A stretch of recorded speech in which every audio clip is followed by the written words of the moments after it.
안녕하세요. 네, 한 주간도 평안하셨나요? 네, 저는 오늘 하나님의 성전이라는 제목으로 함께 여러분과 함께 말씀을 나눠보고자 합니다. 다 같이 고린도후서 7장 1절에 있는 말씀 보시겠습니다. 고린도후서 7장 1절입니다. 다시 봉독하겠습니다. 시작. 그런즉 사랑하는 자들아, 이 약속을 가진 우리는 하나님을 두려워하는 가운데서 거룩함을 온전히 이루어 육과 영의 온갖 더러운 것에서 자신을 깨끗하게 하자. 사람이라면 누구나 더러운 것을 피하려고 합니다. 더러운 것과 가까이 하려고 하지 않습니다. 그 더러운 것이 내 몸에 묻을까? 나까지 더러워질까 봐 피하는 것입니다. 특히 비위가 약한 사람은 더 그렇습니다. 가까이 가는 문제를 떠나서 보거나 냄새를 맡으면 구역질이 나고 심한 고통이 빠지기 때문입니다. 저도 옛날에 꽤 비위가 약한 편에 속았습니다. 저는 어릴 적 저녁 식사를 마치고 그날 나온 음식물 쓰레기를 버리고 오라고 한 심부름이 정말 싫었습니다. 그 음식물 쓰레기 봉지를 들고 동네 쓰레기장에 가서 음식물 쓰레기통 앞에서 엄청난 고민을 했습니다. 저걸 손으로 만질까 아니면 그냥 던지고 도망갈까. 정말 그 쓰레기통을 열면 나는 그 역한 냄새 때문에 헛구역질하는 것도 문제였지만 그보다 앞서 음식물 쓰레기통 여는 것 자체가 저에게 시험거리였습니다. 통 손잡이에 묻어있는 음식물 찌꺼기를 도저히 제 맨손으로 만질 수 없었기 때문입니다. 그렇다고 하루 종일 그 음식물 쓰레기통 앞에 서 있을 수도 없었습니다. 저는 정말 고민을 하다가 근처에서 나뭇가지와 돌멩이를 주워 숨을 깊게 들이쉬고 참은 후 나뭇가지로 그 음식물 쓰레기통 열어 던지고 도망치듯이 집으로 뛰어 들어갔습니다. 그런데 피하고 싶은 더러움은 어떠한 물건이나 물체에 한정되어 있는 것이 아닙니다. 사람도 성격 나쁜 사람 보고 저 사람 성격 더럽다라고 말하곤 합니다. 성격이 더러운 사람은 누구나 피하게 됩니다. 그 사람 곁에 있으면 나만 피곤하고 힘들다는 사실을 알고 있기 때문입니다. 이처럼 세상을 살아가는 대부분 사람들은 더러운 것을 피하며 살아갑니다. 그런데 유체적으로 더럽게 만드는 것을 피하면서 정신적으로 더러운 것들을 가까이 하는 모습을 볼 수 있습니다. 우리 주변에 우리의 정신들을 더럽히는 것들이 많이 있습니다. 이런 것들을 볼 때 본래 우리들의 편의를 위해 만들어진 것들입니다. 예를 들면 인터넷, 스마트폰, TV, 돈 등이 있습니다. 사실 이 모든 것들을 유용하게 적재적소하게 필요한 만큼 사용될 때 아주 큰 도움이 될 수 있지만 사람들은 그것에 중독되게 됩니다. 인터넷 중독, 스마트폰 중독, TV 중독, 돈독, 이러한 모든 것들을 사실 알면서도 과감하게 끊어내기란 쉽지 않습니다. 이런 것들이 사람들의 정신을 더럽히고 피폐하게 만드는 데 불구하고 여전히 그것에 중독되어 살아가는 것입니다. 그 한 예로 스마트폰 때문에 사고를 당하는 사람을 수없이 많이 볼 수 있습니다. 국민안전처 통계에 따르면 스마트폰으로 인한 사고가 2011년에는 624건에서 2015년에는 1360건으로 2배 이상 증가하였고, 사람과 차가 부딪힌 경우는 2015년 한 해 동안 국내에서 142건이 있었다고 합니다. 그런데 이것이 꼭 운전자의 잘못은 아닙니다. 다른 한 매체의 통계에 따르면 보행자 3명 중 1명이 스마트폰으로 게임하고 있다가 사고 났다는 통계를 볼 수 있습니다. 실제로 핸드폰으로 게임을 하며 운전을 하다가 사람을 쳐서 사망하게 만들었다는 기사를 인터넷에서 조금만 찾아봐도 볼 수 있습니다. 그런데 이런 여전히 사람들은 스마트폰에 중독되어 살아가고 있습니다. 사람들은 알코올 중독, 니코틴 중독이 가장 큰 문제라고 생각하지만 이제는 술, 담배뿐만 아니라 각종 중독들이 우리의 삶을 위협하고 있으며 우리의 정신을 흐트러지게 만들고 있습니다. 이런 것들이 우리의 정신을 더럽히는 것들이 아니라 미움, 시기, 질투 등 여러 가지 생각과 감정들도 마찬가지로 우리의 정신을 혼란스럽게 만들고 더럽게 만들고 있습니다. 우리도 모르는 사이에 우리의 정신이 점점 그리스도의 정신으로부터 멀어져 가게 만드는 여러 가지 요인들이 우리를 무너지게 만들고 있습니다. 우리의 각자 삶 속에서 나의 정신이 흐트러지는 것이 어떤 것들이 있을까요? 진실되게 우리의 모습을 돌이켜보면 꽤 많은 것들이 있습니다. 우리의 정신을 하나님부터 멀어지게 만드는 것들을 알 수 있습니다. 이처럼 우리가 하나님으로부터 멀어지게 만들고 우리의 시선을 하나님으로부터 돌리도록 만드는 모든 것이 더러운 것들이 될 수 있습니다. 그것은 그저 표면적으로 보이는 문제들만 해당되지 않습니다. 우리가 하나님의 일을 해야 한다고 하면서도 하나님의 사랑을 드러내지 못하고 오히려 하나님의 사업을 후퇴시키는 모든 일도 씻어내야 할 것들입니다. 하나님 뜻에 반하는 일을 행하면서 그것이 마치 하나님의 위한 일인 것처럼 생각하고 행동했던 바리새인들과 같은 모습이 우리 가운데서도 충분히 나타낼 수 있습니다. 이러한 모습을 또한 씻어내야 할 더러운 것에 해당됩니다. 그런데 수많은 사람들이 몸에 더러운 것이 묻으면 바로 물로 씻어내지만 정신에 더러운 것들이 묻어 있을 때 아무렇지 않게 살아가고 있습니다. 정신에도 더러운 것들이 침투하여 오염되면 즉시 닦아내고 깨끗하게 유지해야 하는데 전혀 닦아내야 할 생각과 의지조차 없이 그저 묻으면 묻은 대로 살아가는 것입니다. 마치 음식물 쓰레기통에 음식물 찌꺼기들이 묻고 묻어서 결국에는 굳어 손도 가까이 하기 싫어했던 것처럼 정신에도 더러운 찌꺼기들이 묻어서 닦아낼 수 없게 굳어가는데 아무런 대책 없이 살아가는 것입니다. 이렇게 몸뿐 아니라 정신까지 더럽히는 세상의 온갖 더러운 것들로부터 자신을 지키고 깨끗하게 하라고 성경은 분명하게 말하고 있습니다. 그 이유가 무엇일까요? 앞서 살펴본 고린도후서 7장 1절 앞에 있는 성경절 고린도후서 6장 16절에 보면 우리는 살아계신 하나님의 성전이라고 말하고 있습니다. 우리 몸은 하나님의 성전이기 때문에 우리는 항상 우리 자신을 지키고 깨끗하게 해야 하는 것입니다. 그런데 이 시대에 수많은 교회들이 교회 건물을 멋들어지게 지어놓고 교회 안에 들어가 있는 사람들은 전혀 다른 삶을 살아가는 모습을 보여주고 있습니다. 지난 2014년 한 기독교 단체가 커바디스라는 제목으로 다큐멘터리 영화를 만들어 개봉했습니다.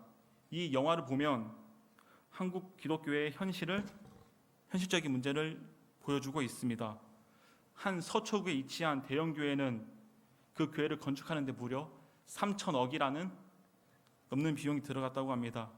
여전히 빚을 갚지 못하고 그 교회가 여러 가지 소송에 휘말리고 있는데 교회 완공 행사에서 그 담임 목사는 많은 사람들 앞에서 이렇게 말했다고 합니다. 하나님을 두려워하며 하나님께 영광 돌리는 사역을 하겠습니다. 저도 학교 과제 때문에 몇 년 전 그 교회를 방문하여 예배드린 적이 있습니다. 정말 크고 좋게 지은 그 교회에는 찬양대가 100명이 넘고 그 찬양대가 찬양을 할 때마다 오케스트라가 반주를 하고 그 큰 예배당이 항상 가득 차는 교회였습니다. 그리고 이런 예배가 교인도 하도 많아서 일요일 하루 동안 4번에 걸쳐 예배를 드린다고 합니다. 또 100명이 넘는 찬양대가 매 시간 바뀝니다. 찬양대가 4팀이 있다는 말입니다. 그리고 그 안에 교인들도 계속 바뀝니다. 그리고 그 교회의 목사님, 전도사님 해도 수도 셀 수 없이 많습니다. 이러한 교회 담임 목사가 하나님을 두려워하며 하나님께 영광을 돌린다고 말하니 얼마나 감격스럽고 멋지지 않겠습니까? 그런데 몇 년 전 그 담임 목사가 교회 헌금으로 매주 일요일 점심 식사를 25만 원짜리 출장 요리사를 불러서 먹고 그 사모에게 수백만 원의 옷을 사주고 골프를 치는 행위들이 드러났습니다. 또한 출처가 불분명하게 목회 활동비라는 명목으로 사용한 돈이 3억이 넘는다고 합니다. 놀라운 건 이 목사의 공식적인 연봉이 2억 6천만 원이 넘는 고액 연봉자라는 것입니다. 여전히 교회를 짓는데 진 빚을 다 갚지 못했는데 교회 돈을 이렇게 무분별하게 사용했습니다. 이러한 담임 목사를 행태를 알게 된 교인들 중 소수가 모여 교회 앞에서 시위를 했습니다. 그런데 담임 목사의 반응이 정말 당황스럽고 어이가 없었습니다.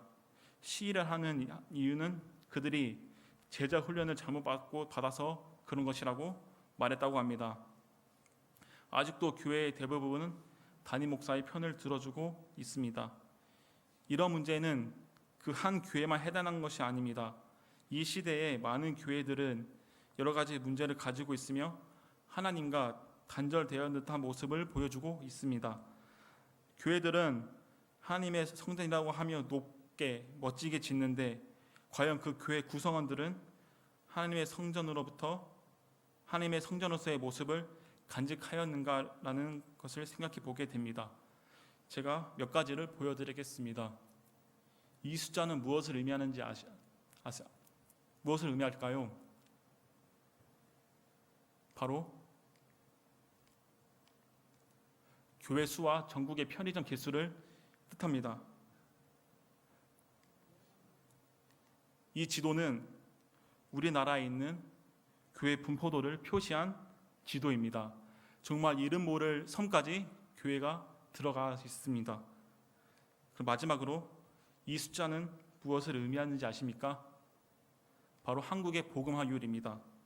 어떤 분들은 높다고 생각하는 성도님들이 있을지 모릅니다. 저 전도사가 욕심이 많네라고 생각할 수도 있지만 앞에서 본 것처럼 대한민국에 이렇게 많은 교회가 있다는 사실을 생각해 보면 정말 부끄러운 수치입니다. 복음의 기쁜 소식보다는 사회에 무리를 일으켜 더 주목받게 된 것이 현재 우리나라 교회의 현실입니다. 과연 그중 진정 하나님의 교회는 얼마나 될까요?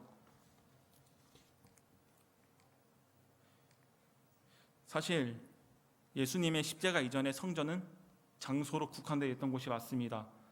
다 잘 아시는 것과 같이 하나님이 거하시는 곳이 성전이었으며 범죄한 아담과 하와가 제사를 드리던 에덴 동산의 불칼과 구름 천사들이 지키던 장소가 하나님을 만나는 거룩한 장소였고 모세 때부터 성소로 불리다가 솔로몬 시대 때부터 지어졌다 무너졌다 다시 지어지기를 반복했으나 성전이란 이름은 계속해서 유지되어 왔습니다. 그 장소는 특정 장소를 뜻하는 말이었습니다. 그런데 예수님 십자가 이후 성전의 회막이 찢어지면서 1년에 한 번 지성소로 들어가 봉사하던 대제사장 봉사가 아무 의미 없게 되었습니다. 성전이 성전으로부터 역할을 다한 것입니다.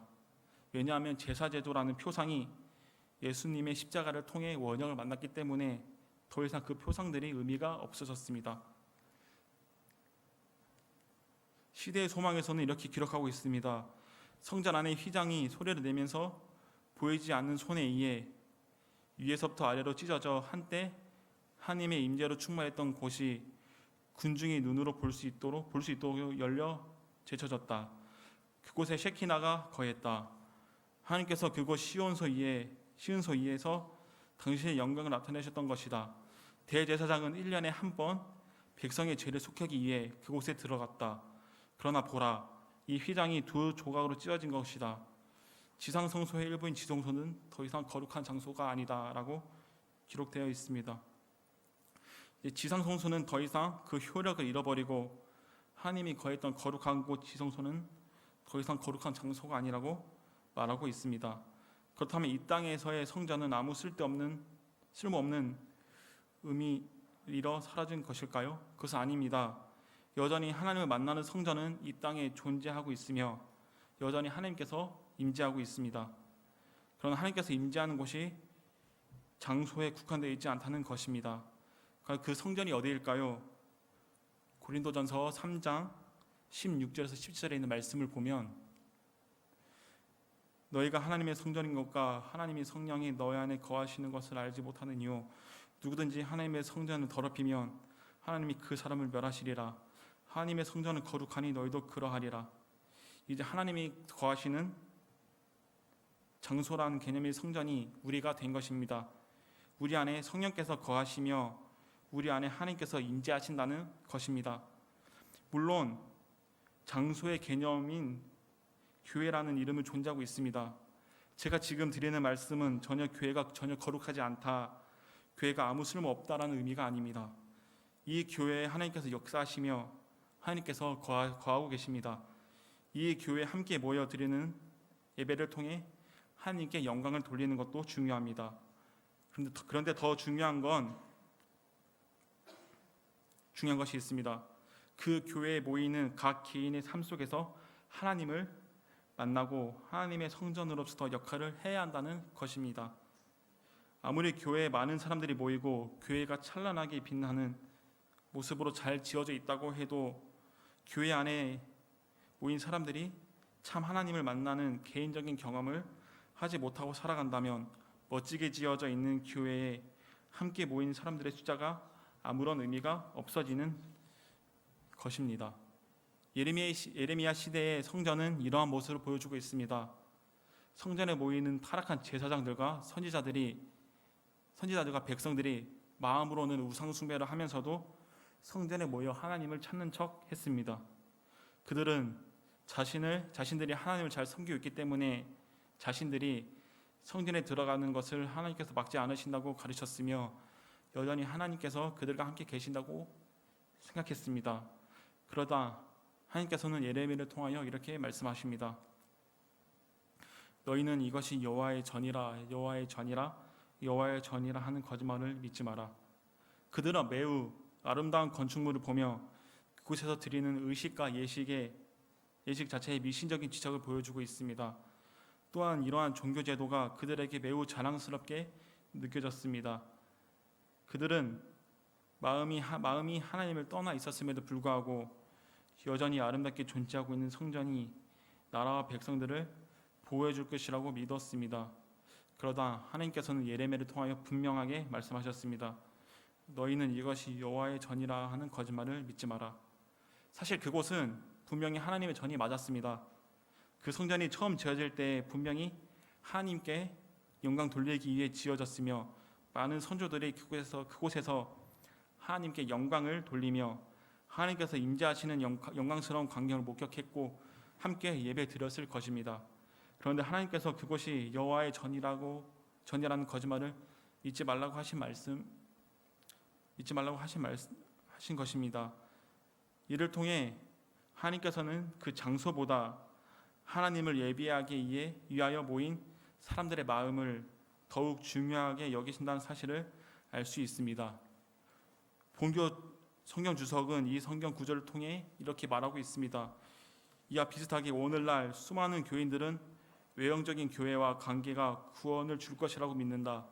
그들은 내적인 마음의 준비보다 외적인 종교 활동을 위해 더 많이 준비한다. 우리가 교회에서 드리는 모든 예배가 외형적으로 하나님을 위한 것이 될 수 있습니다. 하나님께 영광 돌리려 하는 모습처럼 보여질 수 있습니다. 그러나 그에 앞서 우리 자신이 먼저 하나님을 만나고 하나님께 영광 돌리는 삶을 살아가지 못한다면 우리가 드리는 예배는 아무 쓸모없는 것이 되어버리고 만다는 것입니다. 성경은 분명하게 말하고 있습니다. 우리는 살아계신 하나님의 성전이니 하나님을 두려워하는 가운데서 거룩함을 온전히 이루어 육과 영과 온갖 더러운 것에서 자신을 깨끗하게 하자. 누구든지 하나님의 성전을 더럽히면 하나님이 그 사람을 멸하시리라.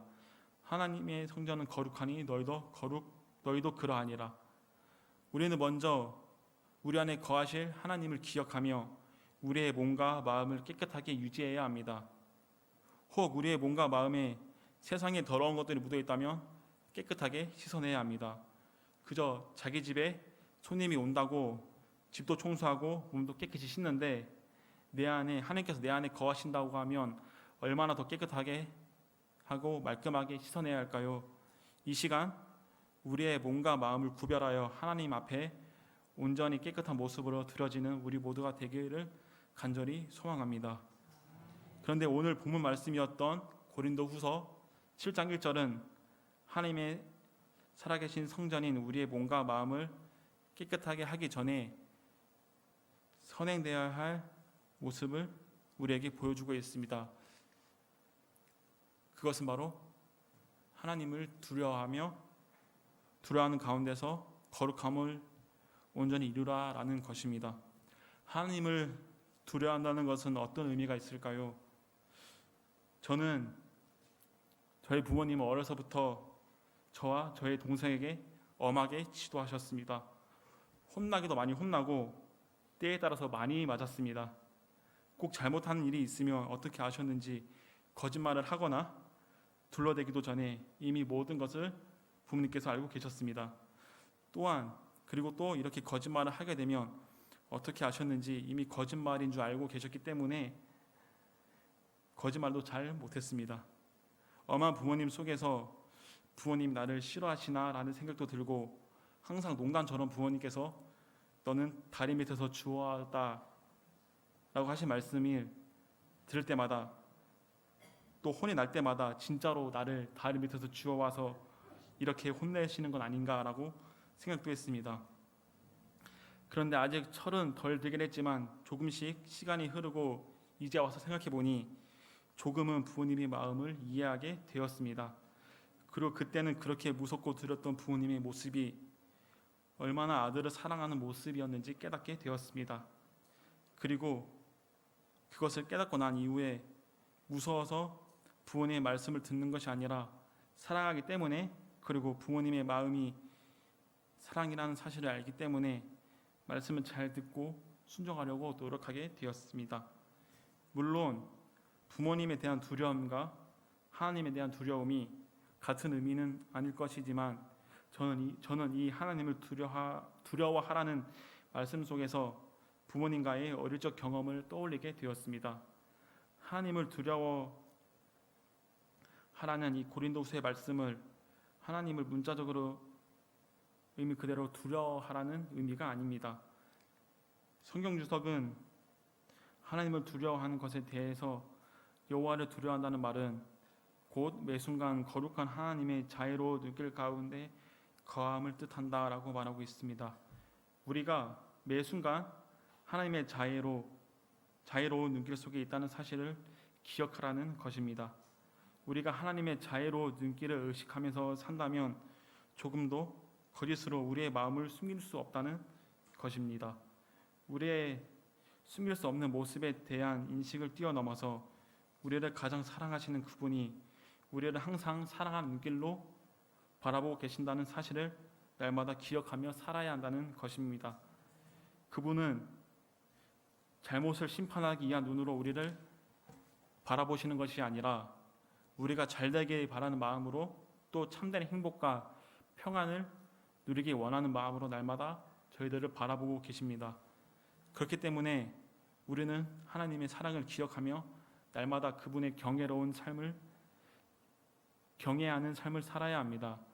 이렇게 하나님을 경외하는 마음을 가지고 날마다 하나님께서 날마다 우리를 자애로운 눈길로 바라보고 계신다는 사실을 기억하게 된다면 진정으로 거룩하여지는 성화의 경험을 하게 될 것이라고 성경 주석은 설명하고 있습니다. 우리가 우리를 바라보는 하나님의 사랑의 눈빛을 향해 믿음의 눈으로 주님을 바라볼 때 우리를 강렬하게 혐오하고 죄를 간절하게 혐오하고 의를 간절하게 열망하게 되는 것입니다. 그분의 사랑 안에 거하는 것이 우리로 하여금 죄로 미워하고 오직 주님만 바라보게 만들며 하나님으로부터 멀어지가 될까 혹은 하나님의 저버리고 실망감을 드러내지 않을까 두려워하게 된다는 말입니다. 우리의 영과 육과 모든 더러운 것들을 깨끗하게 씻어내고 싶은 열망이 생기게 되는 것입니다. 우리가 하나님의 성전으로서 우리의 몸과 마음을 깨끗하게 유지하려면 우리가 먼저 하나님의 사랑을 깨닫고 하나님으로부터 멀어지는 것이 얼마나 두려운 일인가를 깨달아야 합니다. 그 후에 하나님의 사랑으로부터 멀어지게 만드는 모든 것들을 우리 주위에서 모두 걷어내야 합니다. 우리의 힘으로는 할 수 없었던 더러운 것들로부터 유혹을 하나님의 사랑으로부터 떨쳐낼 수 있게 될 것입니다. 성도 여러분, 이렇게 악하고 더러운 것들로 가득 찬 세상 속에서 오직 주님만 바라보게 되기를 간절히 소망합니다. 우리가 하나님을 바라보게 될 때 하나님께서 우리를 향하여 보내주시던 사랑의 눈길 속에 거하게 될 것입니다. 주님의 사랑 깨닫게 될 때에 우리의 몸을 덮고 있던 더러운 것들로부터 해방되게 될 것입니다. 주님을 바라봄으로 우리 모두 더러운 것들을 씻어내어 오직 주님께만 영광 돌리는 살아계신 하나님의 성전이 되길 간절히 소망합니다. 그렇게 할 때 우리의 예배가 신령과 진정으로 드리는 예배가 될 것이며 예배 가운데 임하시는 하나님의 역사를 경험하게 될 것입니다. 예수님이 다시 오시는 그날까지 주님의 임재 가운데 거하는 경험이 계속하여 주님의 나라가 이 땅에 임하는 그날에 주님 앞에 서게 되는 우리 모두가 되길 간절히 소망하며 말씀 마치겠습니다.